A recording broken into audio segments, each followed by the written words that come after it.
Hey guys, if you're enjoying the content that I'm making, please click that subscribe button. Also remember to click that bell button and make sure to tick that box to send all notifications so you don't miss out on any videos. With that in mind, let's get on with the video.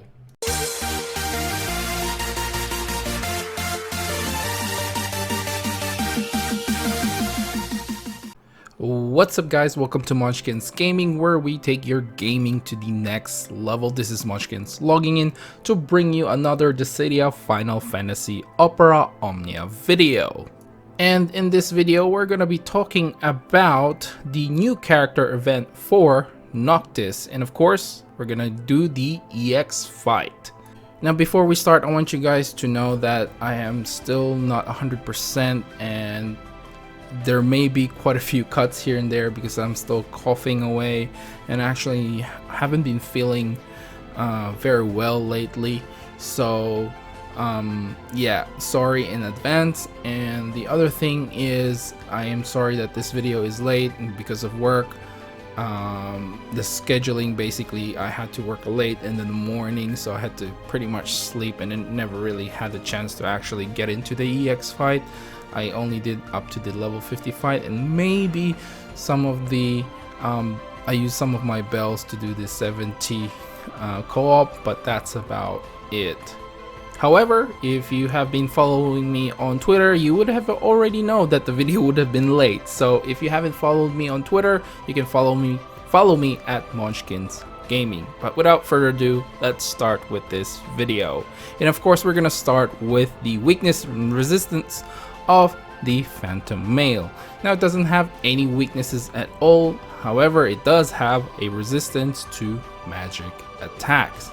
As for its abilities, it does have its normal brave attack, which is a melee brave attack. However, you probably won't be seeing this a lot. It does have leaping swing, which is a melee HP attack, and you would be seeing this quite often. Next is Flurry, which is a 4-hit group melee brave attack, which attacks the random characters. The next one is the Double Slash, which is the melee brave attack as well, and basically it's a 2-hit attack, and you would see this more often rather than the normal brave attack. Next is Thrust Torrent, which is a melee brave attack plus HP attack, and it also grants itself a speed up. Next up is the Phantom, which obviously this is his signature move, which increases his brave based on his max brave. This also lets him enter the Phantom mode, which hides his turn order and also raises his attack and defense, and this also has a high turn rate. Next up is the Phantom Sneak, which is a melee brave attack which also delays the target's turn by 1. This also has a high turn rate. The next one is the Phantom Raid, which is a melee brave attack as well and also inflicts a turn rate down. This has a higher turn rate when inflicting a break or attacking a target already inflicted with break. And finally, it has a low resistance to range resist down and has immunity to the lock, which I haven't personally seen before. So now that we know the abilities, resistance, and weaknesses of the Phantom Male, it's time to take a look at the general tips and guides. And of course, for the newbies out there, if this is your first time watching my videos, my first tip for you guys is to save about 90% of your abilities on the boss. Make sure not to waste all your abilities on the first 4 waves because you're gonna need a lot of those abilities to deal with the boss. Next up is of course to bring in the boosted characters or the synergy characters such as Noctis, Rem, and Irvine. If you don't have any of those built up, the other characters that I would consider are Terra. Even though the boss is resistant to Terra's magic attack, especially the Meteor, Terra is still a little bit viable in this particular fight. However, use her at your own risk. She is great in the first couple of waves and you can just save her Meltdown ability. My god, I almost said Madoyo ability.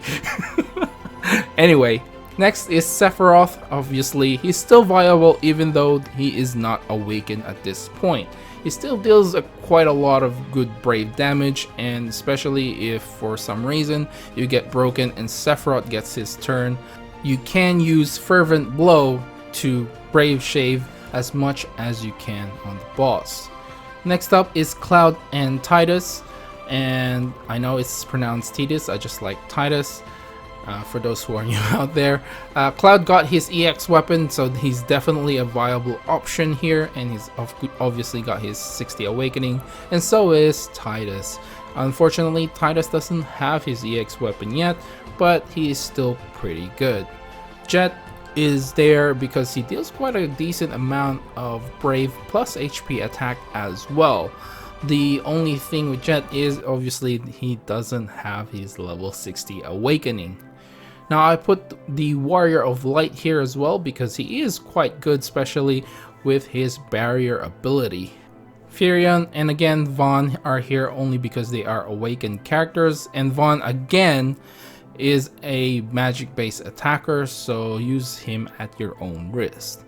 The only ones that I've added here as well are Wakka and of course the God Saz. Wakka is great if you plan on blinding the boss, and you know you can get a free turn, and of course Saz is still pretty viable. Now my next tip is to actually bring brave batteries more than healers. There is no HP mission in this particular fight, so the brave battery or a debuffer is something that you may want to bring. Ishtola is there for great brave battery, Yuna with brave battery plus healing, Lilith brave battery with the debuff. And for the summon, I did put Ifrit there obviously, and I put Alexander there as well for a little bit of survivability, especially if you're not planning to bring any healers. Pandemonium is also there if you plan on doing some chases, especially if you're using Noctis. He does have a guaranteed chase, but there other characters can take advantage of Pandemonium as well. Okay, so it's now time to take a look at some general tips for the actual fight. My first tip is, I feel this is, I'm repeating myself, but it is to use your summon immediately before the boss buff itself. Now, there may be a high chance the boss will actually go first and use Phantom. However, you can there is a possibility, I suppose, like what happened with me a few times, where your character actually goes first and you can break the boss and you get an extra turn and then use your summon. It won't matter too much. You can save your summon for a little bit more of a dicey situation, especially if for whatever reason you get flurried and you just get broken and he has a ton of brave and you don't know where he's going to attack next.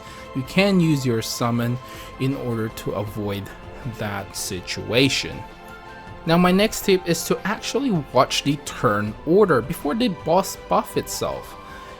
You can sort of have a general idea where the boss will be. Now Phantom does have a high turn rate, so you can expect it to be a little bit earlier where you saw it. For example, you see it 3 spaces ahead, which will be his next turn. It may be in the second one.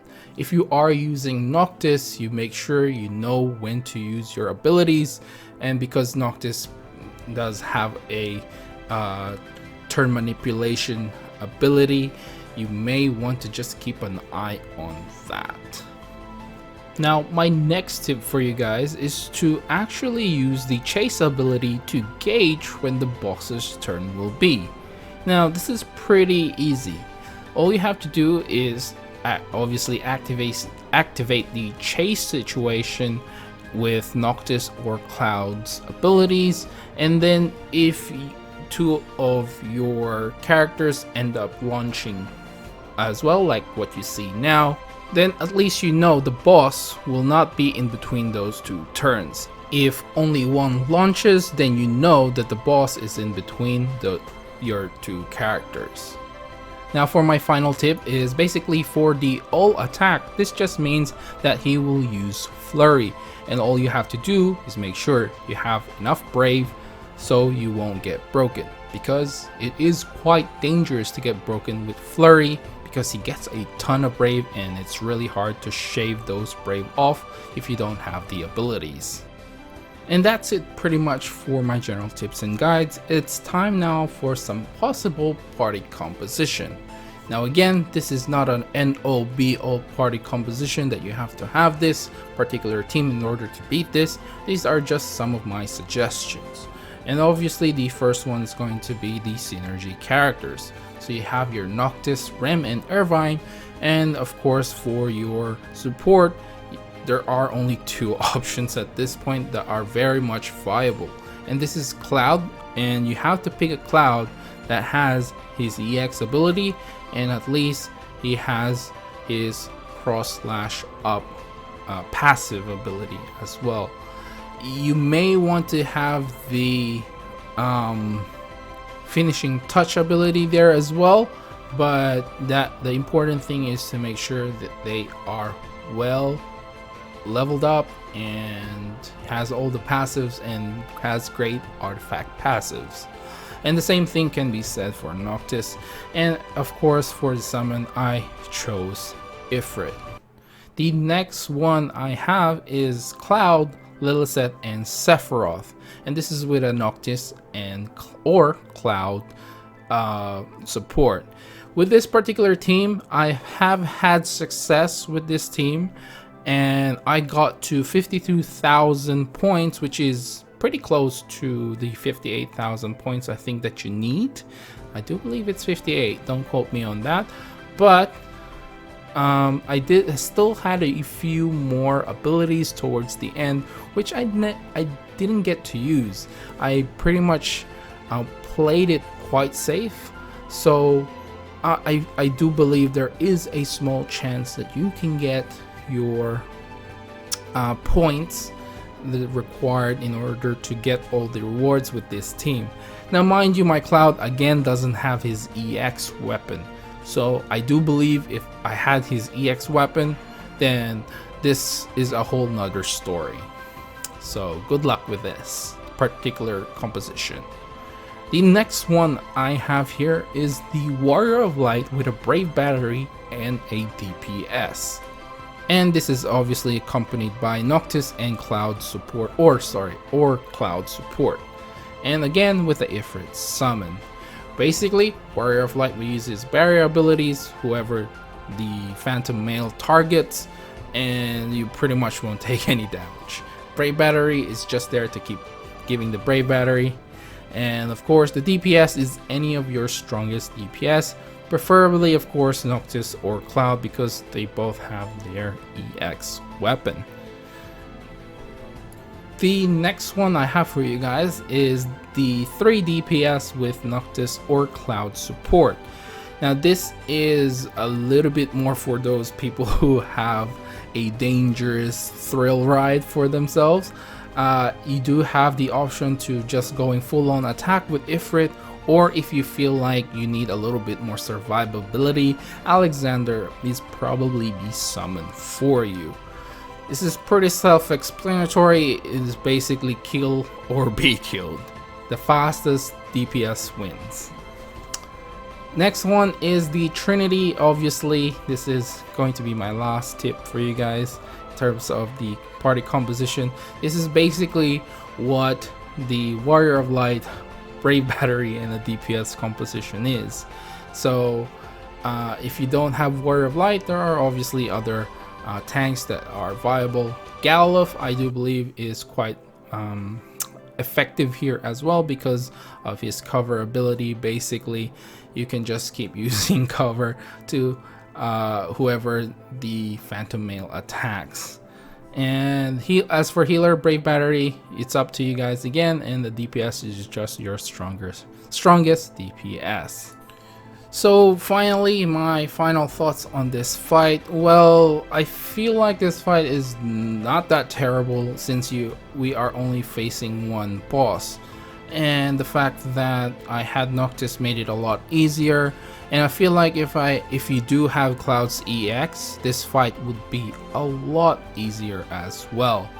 I do recommend bringing a good Brave Battery. Yuna and Lil Set are probably my preferred Brave Battery. Obviously Rem is pretty good as well, seeing that she is one of the synergy characters in this fight. But if you don't have her leveled up, or you don't have her 35 CP and 15 CP and such, then you probably just want to bring your best Brave Battery. Unfortunately, in this case, Aiko is not an option. As much as I like, sorry, Eiko. Unfortunately, if you do have Eiko, she's not viable because she is a magic attacker, which her Brave Battery abilities sort of concentrates on her ability to do brave damage. But in any case, I do feel like this is a okay fight. If you have Cloud's EX, definitely doable even without Noctis, as long as you have another good DPS to combo with Cloud. And sometimes you do get lucky with Cloud's cross slash as well. Like my first try, I do believe I paralyzed the boss like 4 or 5 times. So I was like, oh wow, I must get the high score, but unfortunately I didn't. But in any case, that's it for this video, guys. Remember to click like, subscribe, and share this video if you find it helpful at all. As always, I like to hear from you guys. I want to see you guys post or in the comments down below some very weird party compositions that you have used in this particular fight, because all I see people are using Noctis or Cloud and a Brave Battery, which is kind of boring. So yeah, I want you guys to leave something interesting down in the comments below for me to read. And also remember to follow me on Twitter at Munchkins Gaming. This is Munchkins logging off, and I'll see you guys in the next level.